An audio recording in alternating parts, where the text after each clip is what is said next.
বন্ধুরা, আজকে কথা বলবো আমাদের একা থাকার সুবিধা সম্পর্কে।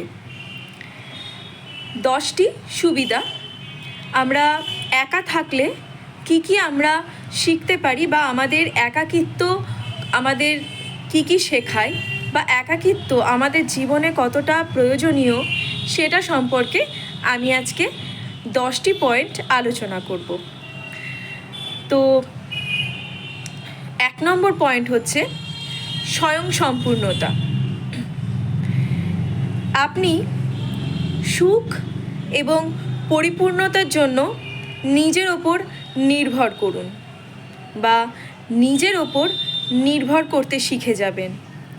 স্বাধীনভাবে চ্যালেঞ্জ মোকাবিলা করতে পারবেন এবং এটা মনে করবেন যে সবাই পারলে আমি কেন পারবো না।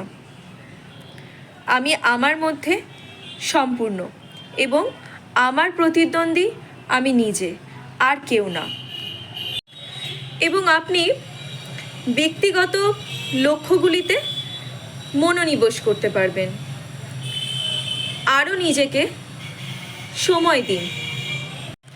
এবং সেকেন্ড পয়েন্ট হচ্ছে আপনি ব্যক্তিগত লক্ষ্যগুলিতে মনোনিবেশ করতে পারবেন, বা এই সময় আপনি আপনার ব্যক্তিগত যে লক্ষ্যগুলি সেগুলোতে মনোনিবেশ করুন।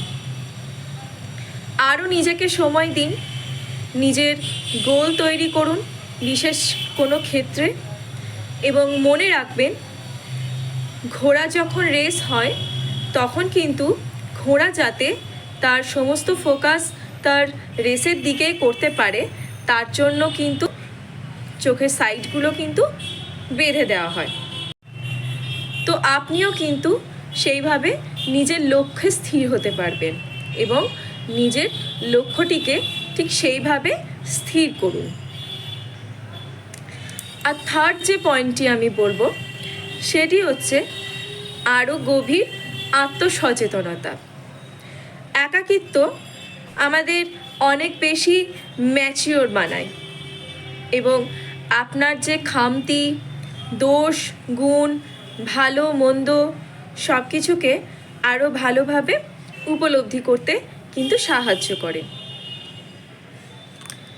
4 নম্বর পয়েন্ট আমি যেটা বলবো সেটা হচ্ছে শক্তিশালী সামাজিক সংযোগ। একাকিত্ব আপনাকে আরও বেশি কেয়ারিং তৈরি করে।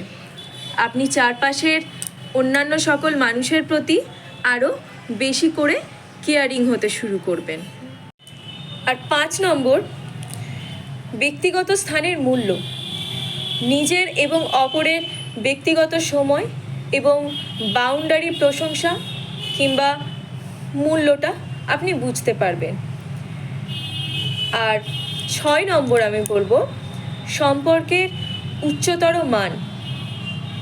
একাকিত্ব আপনাকে আরও ভালোভাবে বুঝতে সাহায্য করে যে আপনি আপনার পার্টনারের থেকে ঠিক কী চান একটা সুন্দর সম্পর্ক তৈরি করার জন্য। 7 নম্বর হচ্ছে নিজের সঙ্গ উপভোগ করা। একা যখন আপনি থাকতে শুরু করবেন তখন এই একাকিত্বটাকেই একটা সময় আপনি উপভোগ করতে শুরু করবেন এবং আপনি দেখবেন আপনি নিজেই নিজের বন্ধু হয়ে গেছেন এবং একাই নিজের সাথে কিন্তু নিজের মনে কথোপকথন করছেন। তো এটা যখন মানুষ নিজেই নিজের সাথে বন্ধু হয়ে যায় বা একাকিত্বকে উপভোগ করে, তখনই কিন্তু মানুষের সাথে এটা হয়ে থাকে। 8 নম্বর হচ্ছে নিজের শখ অন্বেষণ করা। একাকিত্বে আপনি নতুন নতুন বিষয়ে আগ্রহ খুঁজে পাবেন বা আগ্রহ আবিষ্কার করবেন। হয়তো সেই জিনিসটি নিয়ে আপনি কোনোদিনও এর আগে ভাবেননি, ভাববার অবসরই হয়নি, কিন্তু এই সময় কিন্তু নিজের মধ্যে একটা শখ তৈরি হবে। নতুন নতুন জিনিস শিখবার বা নতুন নতুন জিনিস করবার শখ কিন্তু আপনার মধ্যে আসবে। 9 নম্বর হচ্ছে মানসিক স্থিতিস্থাপকতা। আপনার আবেগ কন্ট্রোল করতে পারবেন এবং তা চ্যানেলাইজড করতে পারবেন।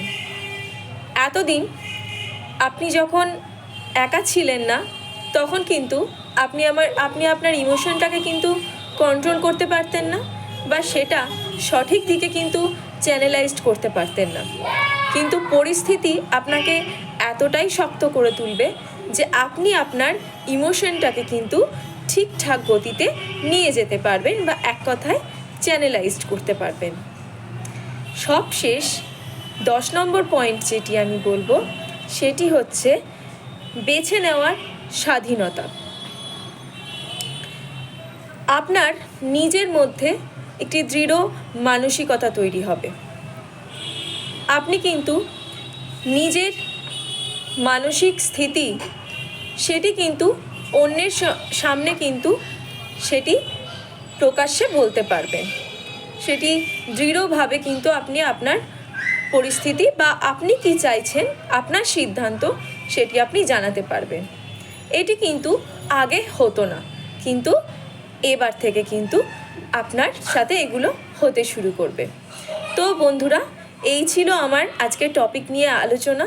আশা করছি বন্ধুরা আপনাদের কাজে লাগবে, এবং যদি আপনাদেরও মনে কিছু থেকে থাকে আপনারা অবশ্যই আমায় জানাবেন এই বিষয়ে।